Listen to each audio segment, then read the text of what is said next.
Welcome to Executive Protection Insights. I'm Liam. If I asked a room full of executive protection professionals where an international operation begins, I'd probably hear a lot of different answers.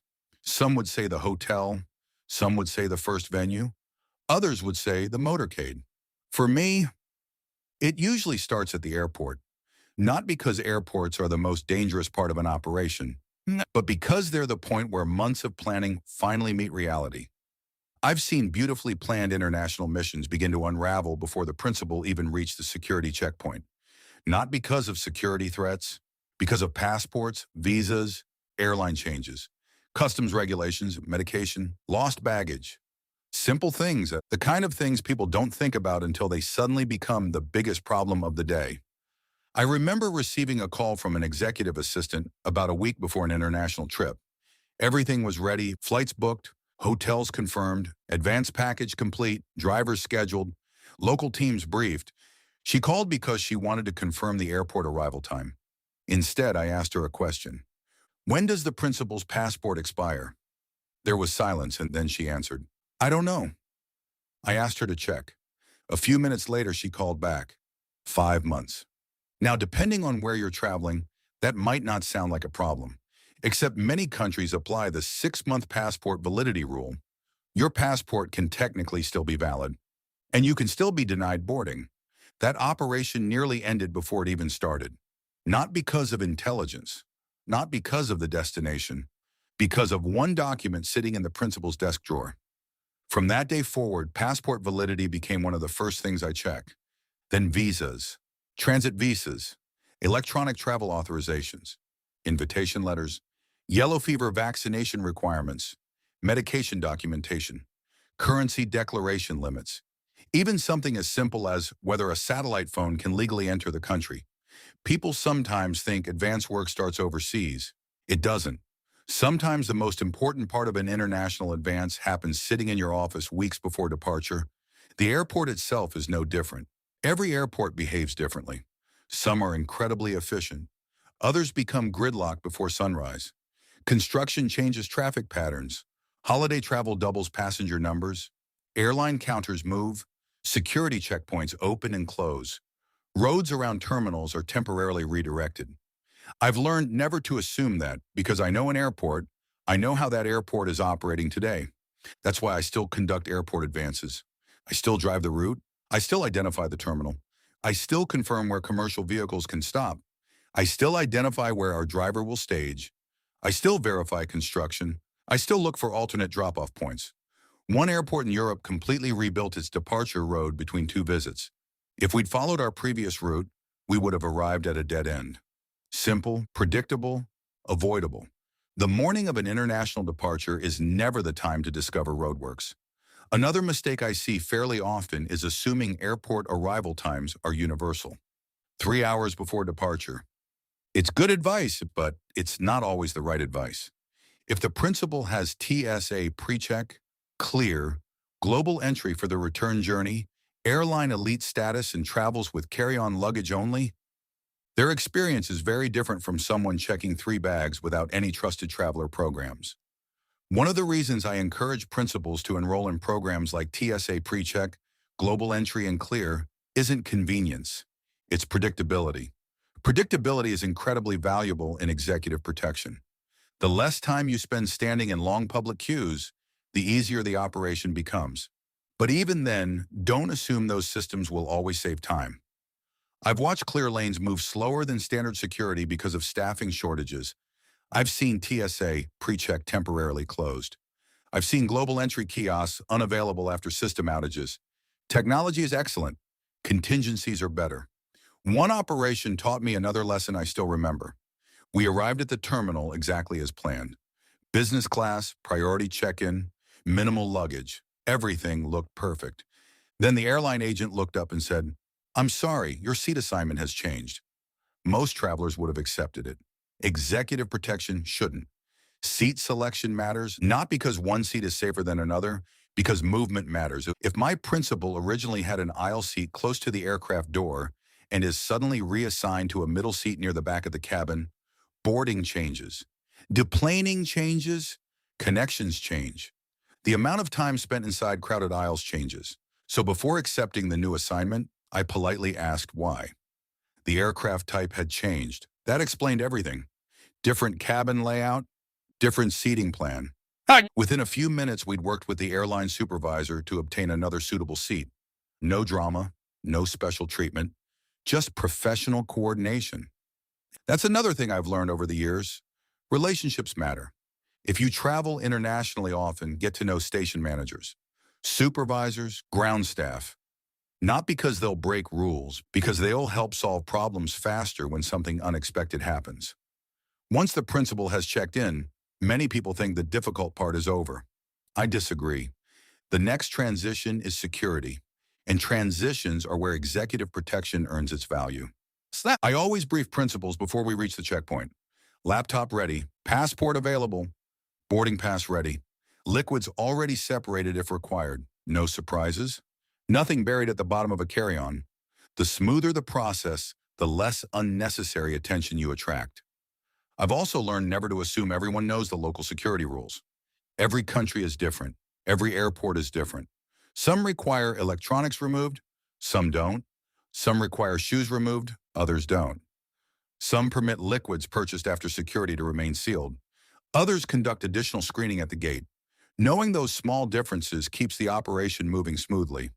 One lesson I learned years ago still makes me smile. A younger protection agent asked me why I spent so much time walking through the terminal after security. "We've already cleared security," he said. "We're good." I told him, "No, now the airport becomes our venue." That's when he started looking at the airport differently, not as a passenger, as an advance agent. Where's the nearest medical clinic? Where's the AED? Where are airport police located? Where's the nearest quiet area if the principal needs to take a confidential call?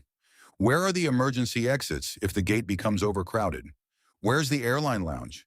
Can we reposition if another flight is canceled and hundreds of passengers suddenly fill the gate area? Because operations don't stop after security, they simply change. Once we're airside, my pace usually slows down. Not because the work is finished, because now I'm observing instead of moving. The gate might not even be open yet. The aircraft might still be arriving. That's actually useful time. I'll walk the area. I want to know where the nearest airline lounge is, even if we don't plan on using it. I want to know where the closest restrooms are, where the medical clinic is located, where the nearest AED is mounted, where airport police normally stage. If the principal needs privacy for an unexpected call, I don't want to start looking for a quiet corner after the phone rings. I want to already know where we're going. One thing I always pay attention to is the gate itself. Some gates are open and spacious. Others funnel hundreds of passengers into narrow waiting areas with very little room to move. I've seen gate changes happen 20 minutes before boarding. I've seen flights delayed 3 hours. I've seen passengers from 2 canceled flights suddenly redirected to the same departure area. The airport is a living environment. It changes constantly. That's why I never stop watching. People often ask me where the protection agent should sit on a commercial aircraft. The honest answer is, it depends. There isn't one correct answer. Every mission is different. Every principle is different. Every aircraft is different. Sometimes I'm seated directly beside the principal because that's operationally the best solution. Sometimes I'm across the aisle. Sometimes one row ahead. Sometimes one row behind. Sometimes another team member is traveling separately in a different cabin. The decision isn't based on tradition. It's based on the operation. Can I communicate with the principal if needed? Can I observe what's happening around them? Can I move easily if there's an issue? Will I create unnecessary attention by sitting somewhere different? Those are the questions that matter. The same applies to boarding. People often assume the principal should always board first. Sometimes that's true, but sometimes it isn't. Boarding first means sitting on a stationary aircraft while every other passenger walks past. Boarding last reduces that time significantly. There isn't a universal answer. The answer depends on the airport, the aircraft, the principal, and the circumstances that day. Executive protection is rarely about fixed rules. It's about making good decisions based on the environment in front of you. One thing I never do is assume that because the aircraft door closes, my job pauses. In many ways, I'm already thinking about the arrival. Is the advance team monitoring the flight? Has the driver confirmed they're still in position? Has the hotel been updated with the revised ETA if we're delayed? Has customs pre-clearance changed anything? Has the local protective intelligence picture changed while we've been in the air? Long international flights create an interesting challenge. You leave one operating environment and arrive in another that may have changed completely during the journey. I've landed after 12-hour flights to discover political demonstrations had started while we were crossing the Atlantic. I've arrived to unexpected transportation strikes. I've landed during severe weather that wasn't forecast before departure. The operation doesn't freeze just because you're in the air. That's why communication between the traveling team and the advance team is so important. Before descent, I usually review the arrival one last time. Which terminal are we arriving into? Will we use an air bridge or a remote stand? If it's a remote stand, are passengers boarding buses? Where will immigration be? Has anything changed? Do we have fast-track immigration arranged? Is global entry or an equivalent trusted traveler program available? Will customs inspect all baggage? Do we have any equipment that may attract additional attention? Medical kits? Satellite communications? Demonstration equipment? Nothing should surprise you after landing. At least that's always the goal. Immigration is another area where preparation quietly pays dividends. I've seen executives delayed because they entered on the wrong visa category. I've seen business travelers questioned because invitation letters weren't immediately available. I've seen perfectly legitimate prescription medication create unnecessary delays simply because nobody carried the supporting documentation. Again, these aren't dramatic security incidents. They're administrative problems, but administrative problems become operational problems very quickly.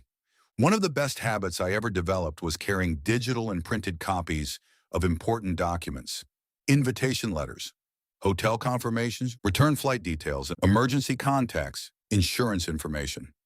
If an immigration officer asks a question, I want the answer available immediately.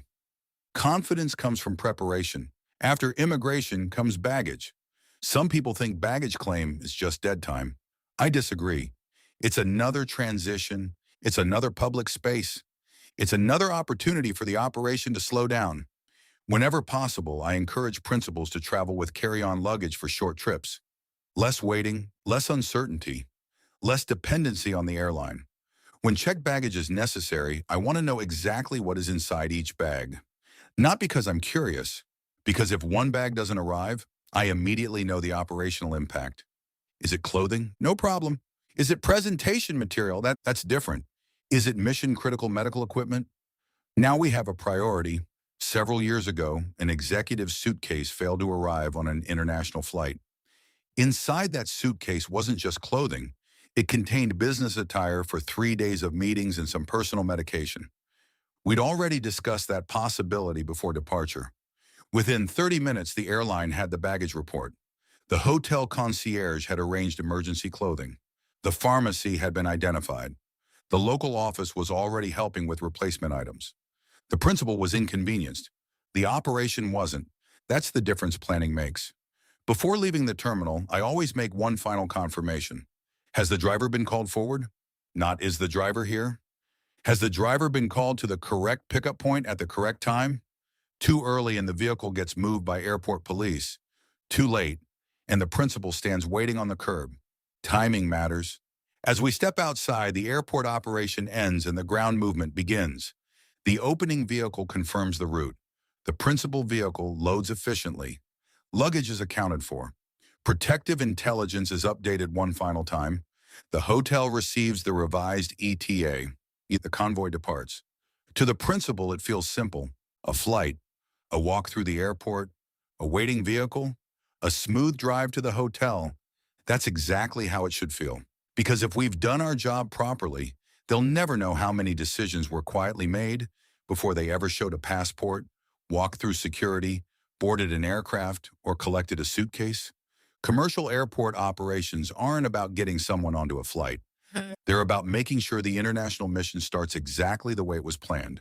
Quietly, professionally, without unnecessary friction. Until next time, stay sharp, stay prepared, and stay operational.